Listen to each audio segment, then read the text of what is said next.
we'll start. She can join us. Oh, there she is. We'll give her 2 seconds.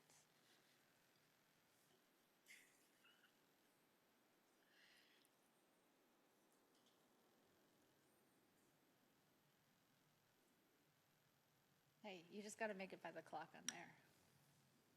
Well, but then we're an hour late, so. Oh, yeah, good call. All right. It is 7 p.m. We'll call this meeting of the regular Housing and Redevelopment Authority of the City of Richfield. We'll have the open forum, seeing no one. My little spiel is gone, but if anyone is dialed in, are we still dialing in?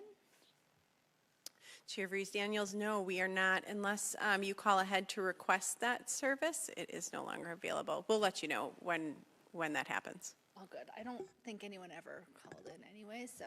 That is the reason we are no longer offering it every meeting. Sounds good. Okay, so that takes us to the approval of the minutes of the regular Housing and Redevelopment Authority meeting of October 21st, 2024. Is there a motion for approval? So moved. Is there a second? Second. It has been moved and seconded. Any changes, comments? Seeing none, all those in favor say aye. Aye. Opposed? The meeting minutes have been approved. Taking us to item number 1, approval of the agenda. Is there a motion to approve the agenda? I'll move to approve the agenda. I second that. It has been moved and seconded. Any comments, questions, concerns, changes? Seeing none, all those in favor say aye. Aye. Opposed? The agenda has been approved. Taking us to item number 2, the consent calendar. Executive Director Paleman. Thank you, Chair Rees-Daniels, members of the board. The consent calendar contains several separate items which are acted upon by the HRA in one motion. Once the consent calendar has been approved, the individual items and their recommended actions have also been approved. No further HRA action is necessary on these items. Item A for consideration is the approval of a resolution accepting contributions for the 2024 tour of remodeled homes. Item B, consideration of a resolution authorizing the execution of a first amendment to the Declaration of Covenants, Restrictions, and Easements between the HRA and Brixmor for the property at 140 66th Street West.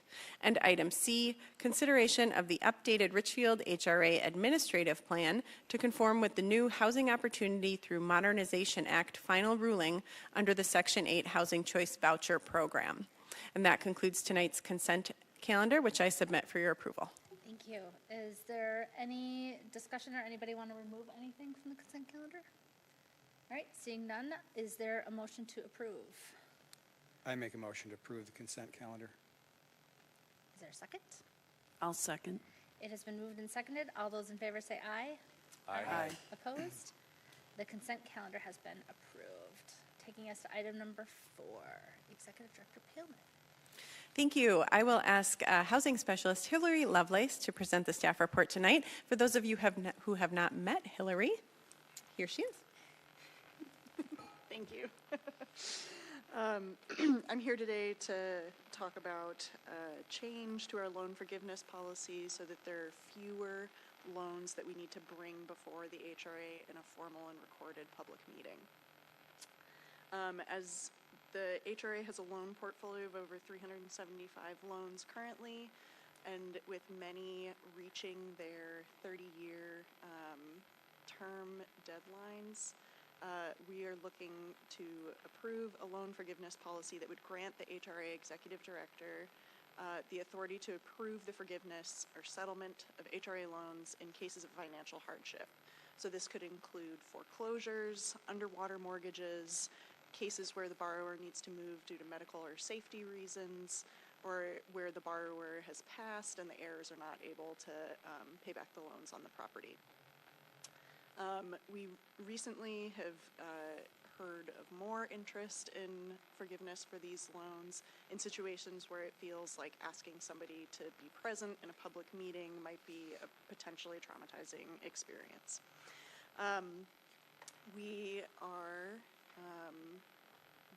The change to this loan policy is similar to one that we asked for about this time last year. And this is just extending this to all loans within our portfolio. Thank you. Anybody have any questions? Yes, go ahead. Can you just remind us a year ago what was different about that decision than this? It was giving the authority to our HRA executive director to make some decisions that didn't have to come to the HRA. So similar in cases of financial hardship, it was giving the power to staff to review that internally rather than bringing it forward to a public meeting for the voting of our public body. Okay. And then just to clarify, there are certain loans that have like an automatic forgiveness period. I'm assuming this is not for that type of forgiveness, or is it? Correct. It's not for that type of forgiveness where they've reached the end of the term of the loan, though many folks with the 30-year term loan end up needing to sell their home a little bit before that. Yep. And so that's why we're kind of coming up in a situation where a lot more of these are happening. Okay. The main, and I realize it was just sort of like one of the factors the HRA executive director would consider, it's not totally binding, but the language of like borrowers deceased and heirs do not have the financial means. What does that mean? And why would it not just be like a claim on the estate, and if the estate doesn't have that money, we don't get our money? Yeah. So it would mean that the value of the home or what was paid off on the home, frequently in a reverse mortgage scenario, that there's kind of no equity left in the home to pay back a loan if that happens before the term of the loan is up for forgiveness. We have seen, not with part of our loans, but an uptick in people coming into the city asking for help with dispossession of, as an heir, of property of somebody who had passed. Reverse mortgage schemes are more common with people who have pretty profound and difficult to treat disabilities near the end of life. And so that's something that we're seeing more frequently, I would say, kind of after a global pandemic. Okay. Yes. I did just want to add, if you took a look at the draft forgiveness policy that was attached to your staff report, the information that we are requesting from folks looking for loan forgiveness or modification is quite extensive. So it isn't as if we would be looking to forgive loans where there wasn't very good evidence that they were unable to pay these loans back. Really what we're trying to avoid here is a public airing of their circumstances. Thank you. Yes, go ahead. And that would be why I would be in support of this. It's been very awkward at times. Like, people really shouldn't have to come before the public square and be on cable TV and tell everybody about all the things that are going on. So I think the criteria you have here are good. In general, if it's one of those loans that's forgivable, we just prorate it, correct? Is like if they've done 25 out of the 30 years. Is that generally how it works when we're setting this up, or? It depends on the circumstances. We certainly could prorate it. We have made modifications like that.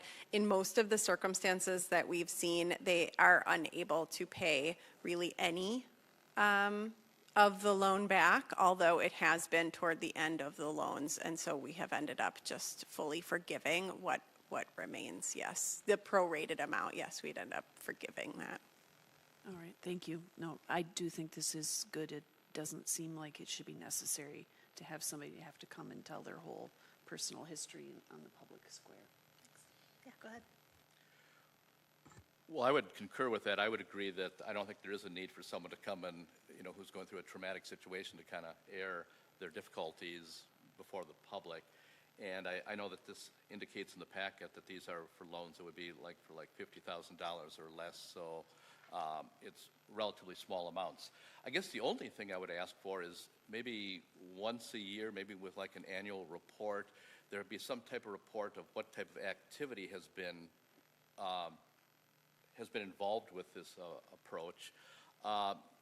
No details, no who, when, why, where, or what details, but maybe it's a report like this as a theoretical example, that in 2025 there were 3 loan forgivenesses, for a total amount of X number of dollars. So that way we kind of stay in the loop of, how this is going, but we're not revealing people's private matters. Thank you. I agree. I think that we had asked for that on the last one as well, and so I was going to suggest the same thing. I think it's a nice balance of, I agree, not having people come, but we still want to be mindful, right? And want to be aware of what's happening. And so if we can get that in the yearly report or in claims and payroll, somewhere within there would be really helpful. Yes, absolutely. I do remember that we said that we would do that last time. We haven't forgiven a loan since then or modified the terms. But yes, absolutely, we can report to the board on those. Thank you. All right, is any other question? Yeah, go ahead. Do you need a motion? Oh, yes, I need a motion. I'll move to adopt a resolution approving the proposed Housing and Redevelopment Authority loan forgiveness policy. Is there a second? Second? Any other comments, questions, concerns? Yes, go ahead. Sorry, I'm like a little bit stuck on the language of the heirs do not have the financial means. If I could just like walk you through a scenario, and I apologize for putting you on the spot on this, but, so if I had, a parent who had a forgivable loan, they had $100,000 in equity, or the estate had $100,000 left over, but I personally had $150,000 in medical debt, and I would otherwise receive that, would the HRA still expect the loan to be paid from the estate? Or because I don't have the financial means because my personal debt is greater, would that loan be forgiven, or could it be forgiven? And my concern with saying it should be forgiven is then our subsidy is going for something that it was not intended to go for, which is somebody else's unrelated financial hardship and not something related to the housing. Sure. I think what this policy is doing is allowing me to look at those circumstances. And in a case where there would be a question, and it wasn't a clear case of there are not the means to pay off this loan, if there were the means in the estate, that's something that I could make a decision no, and then they could appeal to the board. Or if it's something that is in a gray area, all of these can come back to the board. So I think that what this policy is doing is allowing me to forgive them in cases where it is very clear that the means are not there. Anything where there would be a question, I would be bringing to you for consideration. So in the circumstance that you are outlining, that is not a loan that I would forgive with my authority. That is something that if they wanted forgiveness, they would have to apply to the board. Okay, thank you for clarifying. And it does sound like from what you're saying, something like that is pretty uncommon. It's usually just like there isn't the money any way or how. Okay. Okay, I'm comfortable with it then. Thank you. Anybody else last?